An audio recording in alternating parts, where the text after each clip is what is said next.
ฝนตกเนาะแห้งได้ใจครับว่านั่นน่ะเต็มเลยโอ้พอดีล่างพื้นใหม่เลยได้นี่นะ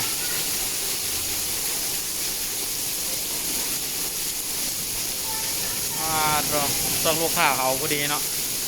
เกือบเมียนน้ำมาท่านนี่ก็เลยจัดเข้ามาทางขางฮะมิงกะลาบ้า ทีมงานนั่นนะอาบน้ำเลยนี่นะล่างพื้นไหม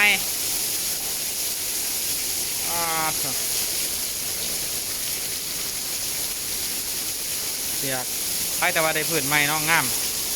พอดีล่างเลย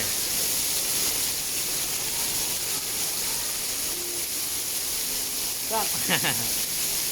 อ๋อยายน้องอ๋อเดี๋ยวเบิ่งมุมนั่นนี่เนาะ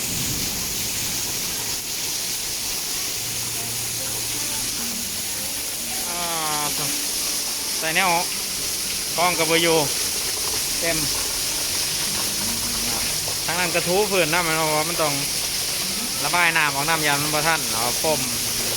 มีได้ปม2 อันปมทำน้ำสวยเอ้าเหลื่อมตาบ่เห็นหง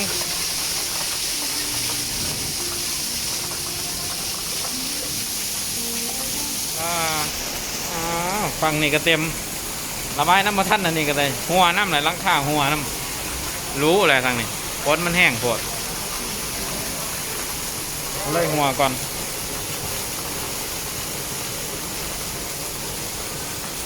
ทางนี้ว่าท่านได้ปูเนาะเดี๋ยวจะไว้นี่อาจจะทางนี้ได้ปูนะทีมงานควบคุมโปฮะผม2 ขางอยู่หันขางหนึ่ง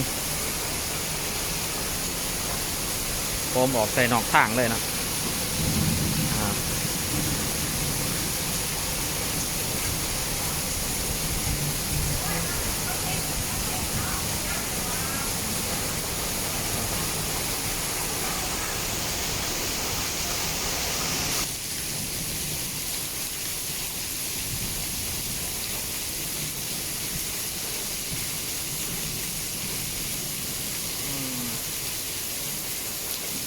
มื้อนี้ตกแห้งเป็นพิเศษเนาะ